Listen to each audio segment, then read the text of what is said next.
was very educational, Vilma. So what did you think of the dancing, Wally Cox? An uncannily effective exhibition of choreography. Yeah, but what did you think of the dancing? I know what's getting into kids lately. Why don't you pay more attention, Wally? Oh, excuse me. Hello? Oh, yes, I can't talk to you now. I have a class here. Yeah, I know I owe you the $25. Yeah, I know. I promised to pay you yesterday. Yeah. Well, look, I'll tell you what we'll do. I'll meet you tonight, see? Tonight at 8 o'clock at, Hello? He must have hung up. Yeah. Now, geography. Now, today, children, in this class, I would like to... Just a minute. Who are you? You kidding? I said, who are you? I'm Arnold Stang. Who? Arnold Stang, I'm in your class every day. Oh, yes, I didn't recognize you. Arnold. Arnold? Yeah? You're late. Big news. You were 10 minutes late yesterday, you were 10 minutes late today, and you were 10 minutes late the day before. Yeah? Yeah. I'm holding my own, ain't I? Just for that, I am going to have you recite the poem that I've assigned for today. I'm going to make the punishment fit the rhyme. I made a joke. Yeah, It must have been before I came in. Take your seat and put your hat away. Now, Amy Stanley, I thought I noticed you moving your lips. Were you whispering? No, teacher, I was singing. Oh, to yourself? Well, come on out here and sing for all of us. In the land of Eenie, meeny, miny, mo, not long ago, lived a girl called Tilly, and the fellas loved her so, they loved her so. They loved her do, re, mi, fa, so. They were a lot of little profiteers who came from near and far. They loved the oop-da-da, she played on her guitar, and every night in the pale moonlight they gathered 'neath the stars, and as they formed a ring, they all began to sing. Oh, you like a leany, chilly, beanie, eeny, miny, mo. You know we love you so. We love you, jada, oop-da-da-da. Our life won't be so dreamy if you let us go. Now you think we're full of blarney, we're full of chili con carne.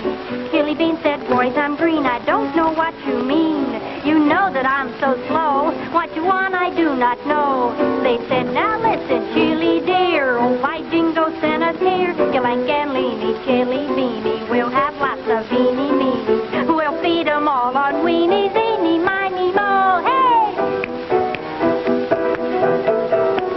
Now this girl called Chili had a lot of dough. Oh, she loved it so. But she was so silly. She let the fellas know, she let them know that she had do, re, mi, fa, so. When all the little profiteers found out, they came to Chili Bean.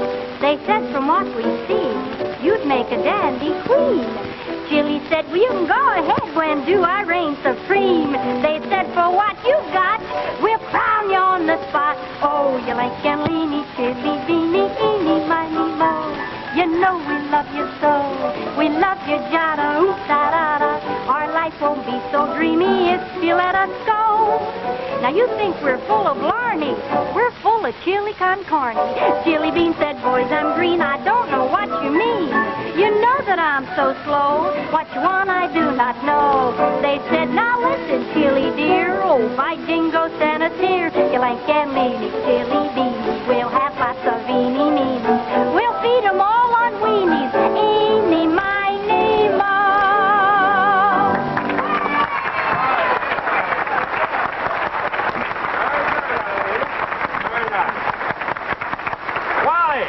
Wally, pay attention. What are you doing over there? I'm just explaining a simple fact to Bowers, Mr. Delmar. What simple fact?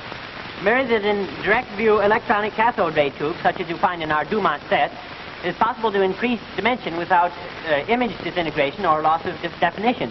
Well, it may be a fact, but it ain't simple. What he means, Professor, is that Dumont television sets are hot stuff.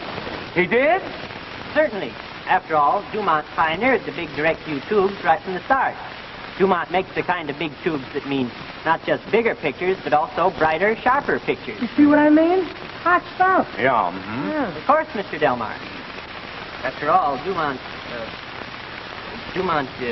pioneered these direct view tubes, you know. Mm-hmm. You see what I mean, Professor? Well, those are- hot. Yes, yes. Even today, only Dumont makes a giant 20-inch tube, 213 square inches of picture. Now, that's 4 times as large as the picture you get on most of today's television sets. And Yeah, you understand? Yeah, you right. always have to have a little brain to understand. Yes. And you do have a little brain, don't you, Oh, Professor? well, certainly, Bowers. Yeah. No, I... Mr. No? Delmar, Yes. even today, Dumont television receivers all have FM radio as well as television, and that's another sign of Dumont quality. Well, that certainly is very sensational. I would make some remark now, only I think the best thing we should do is to get back to class. Yes, so go back to your seats, boys. Now, boys and girls, we are going to have philosophy at this time, or character study. Now, I would like you all to... I'm going to emphasize one thing here, and that is that we should all be gentle and considerate and kind. You see, when you talk to people, talk nicely to them. After all, the world, life is like an oyster. Hey, teacher, why is life like an oyster? You shut up. Yes, life is like an oyster. As one philosopher once said, voulez-vous comment être de personne assiette c'est la fenêtre? He was a French philosopher. I will illustrate. You told him to fix that ceiling. Now, as I was saying, character study. One of the strong elements in character study is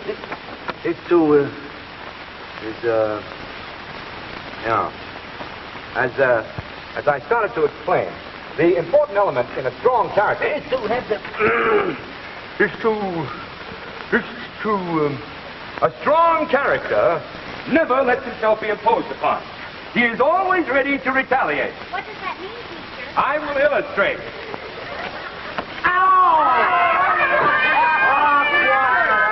Powers, come here. I am keeping you after school. I can't, teacher. I gotta make up with Betty this afternoon. Yes, teacher, I'm mad at him, and I have very good reason to be. Oh, what happened, Betty? Oh, I'll tell you, it's like this. You know, Betty, you're my steady. To that you will agree. And I know you're always ready to sing and dance with me. I thought that I'd surprise her. She exploded like a geyser. For instead of just we two, there now were three. The jealousy. You're so right. Yes, there's Kenny and Clara and me. How cozy with Kenny and Clara and me. You should have known better. Wherever did you get her? You should have brought a he instead of she. Yes, it was Betty and Clara and me. How cozy the three of us could be. Artie Shore and Benny Goodman, you can't blame us. Without Clara, you wouldn't be as famous. So please, my Betty, don't fret. You're still my very favorite pet. For you know Clara. Yes, I know Clara. For Clara is just my clarinet. Isn't it funny? Again we meet. Yes, isn't it funny again we meet? Betty, this is Clara.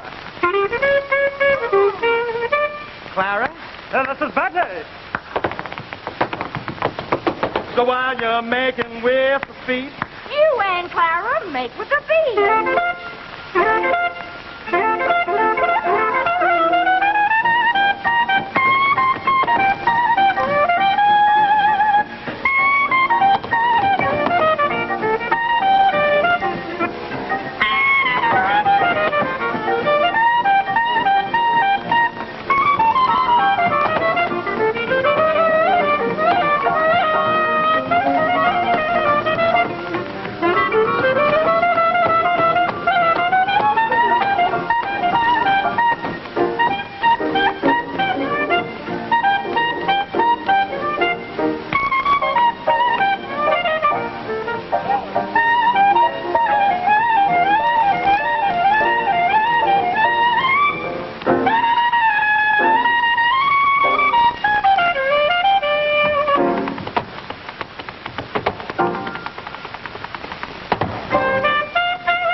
Kenny, I just love ragtime. Oh, wait, Professor. You know, it's not called ragtime anymore. It's bebop. Oh, Bebop. Oh, yes, from the poem. Home. Yeah, little Miss Bebop who lost her shebop. No? No. You're all mixed up, Professor. I will illustrate for you. Well, go ahead. Grab your coat, grab your hat, leave your worries on the doorstep. Just direct your feet to the side of the street that's sunny. Can't you hear the little pitter-pat? It's a happy tune at your step. Life could be so sweet on the side of the street that's sunny. I used to walk in the shade with those blues on parade. But I'm not afraid. This rover rode over, though I didn't have a cent. I'd be rich as Rockefeller. Gold dust at my feet on the side of the street that's sunny.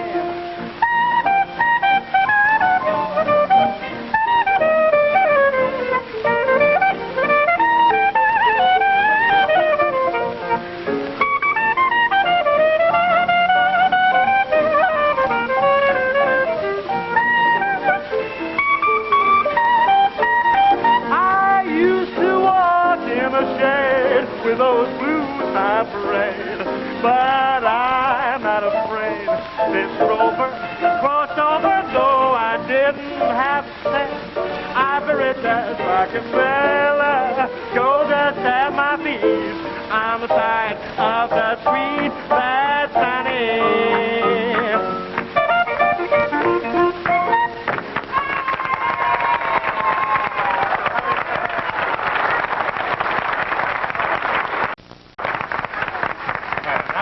Arnold Stang, step forward. Are you ready with your poem? Yeah. Yeah? Yes, teacher, yes. All right, then get out and do it. The Ancient Mariner by Samuel Taylor Coleridge, born 1772, deceased 1834. But I don't know when he died. Go ahead with your poem. It is an ancient mariner, and he stopped. Arnold, what is an ancient mariner? A mariner? A mariner? Mm-hmm. That's a fellow that marinates herring. No, Arnold, that's wrong. What's wrong about it? Some people happen to like marinated herring. That's why they're a mariner. No, Arnold, no, that's not mariner, that's marinator. Oh. Yes, now go on. It is an ancient marinator, and he stops one of three. By the No, Arnold, not stop. He stop it. Stop it. Yes, sir. What's he screaming about? It is an ancient mariner, and he stopped it. One of three. By the long gray beard and glaring eye now, wherefore stoppeth thou me? No, Arnold, not But- wherefore.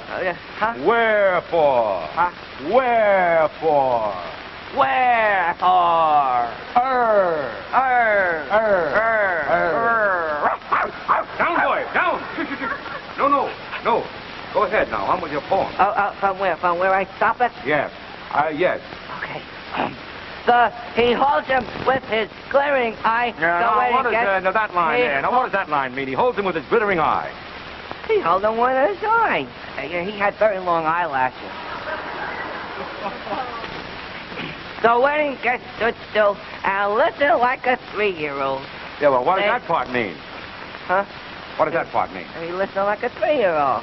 He was, maybe, listening to Galambardo? No, huh? No. No. He listened like a 3-year-old. The mariner has his will. Ah, good, Arnold. Yeah, Good. yeah. Yeah, what is that part? What does that mean? Oh, well, this guy, see this guy, he went home and he, made out his will. See? Yeah. Yeah. Made out his will. What makes you say that? Oh, sure, I mean, if you was walking along the street and, some guy who marinates herring comes up to you and he holds you with his long eyelash and he makes you listen to Guy Lombardo, naturally, you go home and you make out a new will. You know, that's the dopest poem I ever read. Arnold. Yeah? I'll see you later on the roof.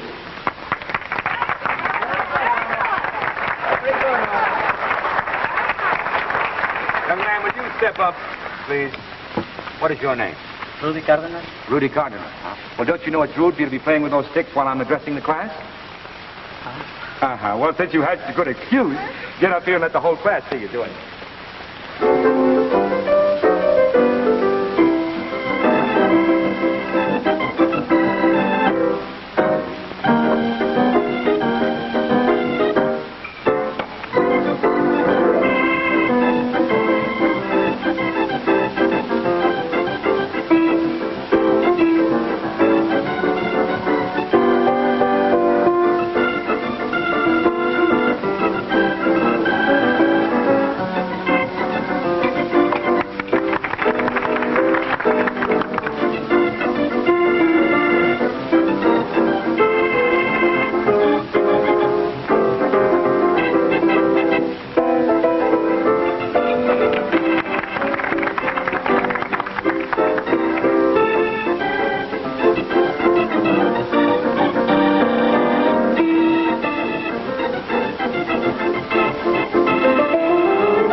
Play with sticks anytime you want to. Now, boys and girls, for our music lesson today, our music period, we're going to devote most of the time discussing Richard Wagner. I remember when I went to school in Heidelberg, I had a German professor. I have his picture right here. There he is. Yes. His name was Otto Gergenspiegel. Otto Gergenspiegel. I remember him well. You know, he was the son of a musical mother. And when he was a baby, he looked just like his mother. Well, not exactly, of course. He looked a little younger, you see. And anytime he talked about Wagner, why, he used to say, purpose, men and women, boys and girls. I was, did I leave out somebody? I would like to discuss Wagner now. On the year 1813, that was a very important year in the life of Richard Wagner. He was born. And then he was quite a child at that time when he was born. And then he began growing up a little bit. And if it hadn't been for him being born, a lot of people wouldn't have heard of him. Hardly somebody at all. And then after that, you know, after he was born, it's so hot these days. After he was born, you see, he went away someplace. And but it was a very strange thing about this particular boy here. He was, even as a child, he was quite musical. Oh, yes, he was very musical. And he used to practice on the drums. All day long, he would practice on the drums. And then when he was 5, he did something that the neighbors hoped he wouldn't do. He lifted his dick.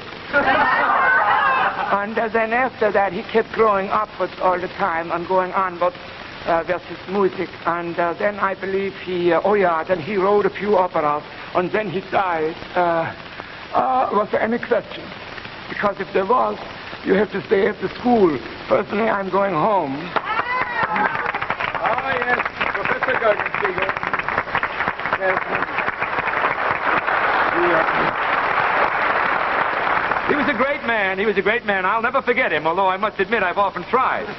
But, of course, in order to show you about Wagner, we'll have to illustrate a few things. Now, in order to do this, a Wagnerian opera in action, I'll lead 2 students. Tommy Dix, you come up, and you, Arnold Stang.